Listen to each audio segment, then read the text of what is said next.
ಗಣೇಶ ಹಬ್ಬಕ್ಕೆ ಸಜ್ಜಾದ್ರ ಗಣೇಶ ಕೂರಿಸ್ತಿದ್ದೀರಾ? ಹಾಗಿದ್ರೆ ನೀವು ಈ ಸ್ಟೋರಿನ ನೋಡಲೇಬೇಕು. ಇನ್ನು ಮುಂದೆ ಪಿಒಪಿ ಗಣೇಶನ ಮೂರ್ತಿಗಿಲ್ಲ ಅವಕಾಶ. ಪ್ಲಾಸ್ಟರ್ ಆಫ್ ಪ್ಯಾರಿಸ್ ಮೂರ್ತಿಗಳಿಗೆ ಸಂಪೂರ್ಣ ಕಡಿವಾಣ ಹಾಕಲಾಗ್ತಾ ಇದೆ. ಗಣೇಶ ಹಬ್ಬಕ್ಕೆ ಸಜ್ಜಾದ್ರ ಗಣೇಶ ಕೂರಿಸ್ತೀರಾ? ಇನ್ನು ಮುಂದೆ ಪಿಒಪಿ ಗಣೇಶನ ಮೂರ್ತಿಗಿಲ್ಲ ಅವಕಾಶ. ಪ್ಲಾಸ್ಟರ್ ಆಫ್ ಪ್ಯಾರಿಸ್ ಮೂರ್ತಿಗಳಿಗೆ ಸಂಪೂರ್ಣ ನಿಷೇಧ ಹಾಕಲಾಗ್ತಾ ಇದೆ.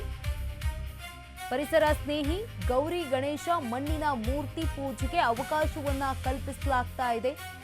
ಗೌರಿ ಗಣೇಶ ಹಬ್ಬಕ್ಕೆ ರಾಜ್ಯ ಸರ್ಕಾರದಿಂದ ಕಟ್ಟುನಿಟ್ಟಿನ ಸೂಚನೆ ಕೂಡ ಈಗ ಬಂದಿರುವಂಥದ್ದು.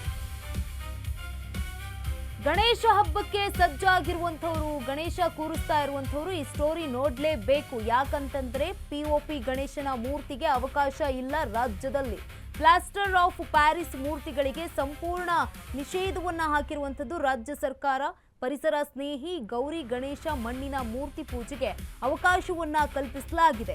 ಗೌರಿ ಗಣೇಶ ಹಬ್ಬಕ್ಕೆ ರಾಜ್ಯ ಸರ್ಕಾರದಿಂದ ಈ ಒಂದು ಕಟ್ಟುನಿಟ್ಟಿನ ಸೂಚನೆ ಬಂದಿರುವಂಥದ್ದು. ಸೂಚನೆಯನ್ನ ಕೂಡ ರಾಜ್ಯ ಸರ್ಕಾರದಿಂದ ಹೊರಡಿಸಲಾಗಿದೆ.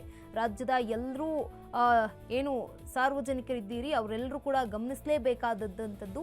ಪಿಒಪಿ ಗಣೇಶನ ಮೂರ್ತಿಗೆ ಈ ಬಾರಿ ಅವಕಾಶ ಇಲ್ಲ, ಯಾವಾಗಲೂ ಕೂಡ ಅವಕಾಶ ಇರಲ್ಲ. ಪ್ಲಾಸ್ಟರ್ ಆಫ್ ಪ್ಯಾರಿಸ್ ಮೂರ್ತಿಗಳಿಗೆ ಸಂಪೂರ್ಣ ನಿಷೇಧವನ್ನ ಹಾಕಿರುವಂಥದ್ದು ರಾಜ್ಯ ಸರ್ಕಾರ.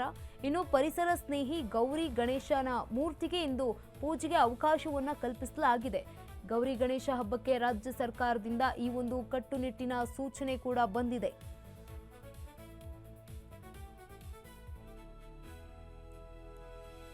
ಗ್ರಾಮ ಪಂಚಾಯಿತಿ ಮಟ್ಟದಲ್ಲಿ ಪಿಒಪಿ ಮೂರ್ತಿ ಬಳಕೆಗೆ ಸಂಪೂರ್ಣ ನಿಷೇಧ.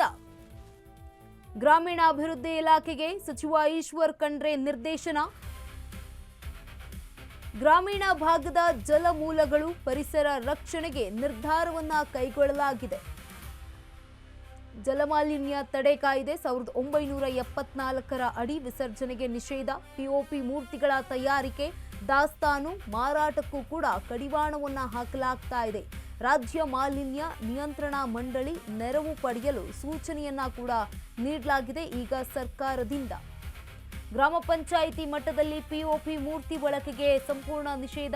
ಗ್ರಾಮಾಭಿವೃದ್ಧಿ ಇಲಾಖೆಗೆ ಸಚಿವ ಈಶ್ವರ್ ಖಂಡ್ರೆ ಅವರು ಸೂಚನೆಯನ್ನ ನೀಡಿದ್ದಾರೆ. ಗ್ರಾಮೀಣ ಭಾಗದ ಜಲಮೂಲಗಳು ಪರಿಸರ ರಕ್ಷಣೆಗೆ ಈ ಒಂದು ನಿರ್ಧಾರವನ್ನ ಕೈಗೊಳ್ಳಲಾಗ್ತಾ ಇದೆ. ಜಲಮಾಲಿನ್ಯ ತಡೆ ಕಾಯ್ದೆ 1974 ಅಡಿ ವಿಸರ್ಜನೆಗೆ ನಿಷೇಧವನ್ನ ಹೇರಲಾಗ್ತಾ ಇರುವಂಥದ್ದು. ಪಿಒಪಿಗಳ ಮೂರ್ತಿಗಳ ಒಂದು ತಯಾರಿಕೆ ಜೊತೆಗೆ ದಾಸ್ತಾನು ಈ ಒಂದು ಇಟ್ಟಿರುವಂಥದ್ದು.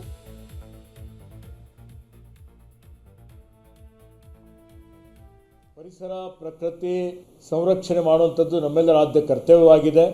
ಇವತ್ತೆಲ್ಲ ಕಡೆ ಮಾಲಿನ್ಯದಿಂದ, ಆಹಾರದಲ್ಲಿ ಮಾಲಿನ್ಯ, ಗಾಳಿಯಲ್ಲಿ ಮಾಲಿನ್ಯ, ನೀರಿನಲ್ಲಿ ಮಾಲಿನ್ಯ, ಪ್ಲಾಸ್ಟಿಕ್ ಮಾಲಿನ್ಯ, ಶಬ್ದ ಮಾಲಿನ್ಯ, ಭಾಳ ಒಂದು ರೀತಿಯಲ್ಲಿ ಪ್ರಕೃತಿ ವಿಕೋಪ ಆಗ್ತಾ ಇರ್ತಕ್ಕಂಥದ್ದು, ಅನೇಕ ರೋಗ ರುಜಿನಗಳು ಬರ್ತಾ ಇರ್ತಕ್ಕಂಥದ್ದು ನಾವೆಲ್ಲ ನೋಡ್ತಾ ಇದ್ದೇವೆ.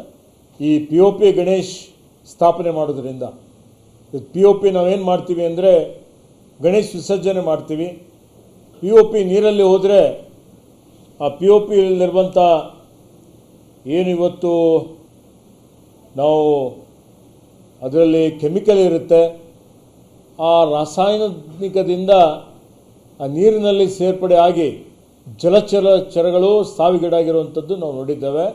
ಅದೇ ನೀರು ಕುಡಿಯೋ ನೀರಿಗಾಗಿ ಸರಬರಾಜು ಮಾಡಿದರೆ ಜನರು ಅಸ್ವಸ್ಥಗೊಂಡಿದ್ದಂಥದ್ದು ಅನೇಕ ಉದಾಹರಣೆಗಳಿದ್ದಾವೆ. ಹೀಗಾಗಿ ಇವತ್ತು ಪರಿಸರ ಸಂರಕ್ಷಣೆ ಹಿತದೃಷ್ಟಿಯಿಂದ ಸಾರ್ವಜನಿಕರು ಮಣ್ಣಿನ ಗಣಪತಿ ಕೂರಿಸುವಂತೆ ಇವತ್ತು ಅವರಿಗೆ ಮನವರಿಕೆ ಮಾಡಿಕೊಡಬೇಕು ಮತ್ತು ಅವರಿಗೆ ಇವತ್ತು ಪರವಾನಗಿ ಕೊಡೋಕ್ಕಿಂತ ಪೂರ್ವದಲ್ಲಿ ಅದನ್ನು ಖಚಿತಪಡಿಸಿಕೊಳ್ಬೇಕು ಅಂತೇಳಿ ನಾನು ವಿನಂತಿಯನ್ನು ಮಾಡ್ತಾ ಇದ್ದೇನೆ. ಪರಿಸರ ಪ್ರಕೃತಿ ಸಂರಕ್ಷಣೆ ಮಾಡುವಂಥದ್ದು ನಮ್ಮೆಲ್ಲರ ಆದ್ಯ ಕರ್ತವ್ಯವಾಗಿದೆ. ಇವತ್ತೆಲ್ಲ ಕಡೆ ಮಾಲಿನ್ಯದಿಂದ, ಆಹಾರದಲ್ಲಿ ಮಾಲಿನ್ಯ, ಗಾಳಿಯಲ್ಲಿ ಮಾಲಿನ್ಯ, ನೀರಿನಲ್ಲಿ ಮಾಲಿನ್ಯ, ಪ್ಲಾಸ್ಟಿಕ್ ಮಾಲಿನ್ಯ, ಶಬ್ದ ಮಾಲಿನ್ಯ, ಭಾಳ ಒಂದು ರೀತಿಯಲ್ಲಿ ಪ್ರಕೃತಿ ವಿಕೋಪ ಆಗ್ತಾ ಇರ್ತಕ್ಕಂಥದ್ದು, ಅನೇಕ ರೋಗ ರುಜಿನಗಳು ಬರ್ತಾ ಇರ್ತಕ್ಕಂಥದ್ದು ನಾವೆಲ್ಲ ನೋಡ್ತಾ ಇದ್ದೇವೆ.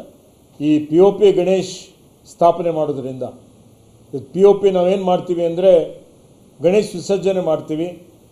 ಪಿಒಪಿ ನೀರಲ್ಲಿ ಹೋದರೆ ಆ ಪಿಒಪಿಯಲ್ಲಿರುವಂಥ ಏನು ಇವತ್ತು ನಾವು ಅದರಲ್ಲಿ ಕೆಮಿಕಲ್ ಇರುತ್ತೆ.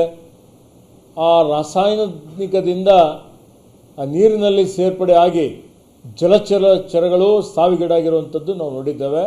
ಅದೇ ನೀರು ಕುಡಿಯೋ ನೀರಿಗಾಗಿ ಸರಬರಾಜು ಮಾಡಿದರೆ ಜನರು ಅಸ್ವಸ್ಥಗೊಂಡಿದ್ದಂಥದ್ದು ಅನೇಕ ಉದಾಹರಣೆ.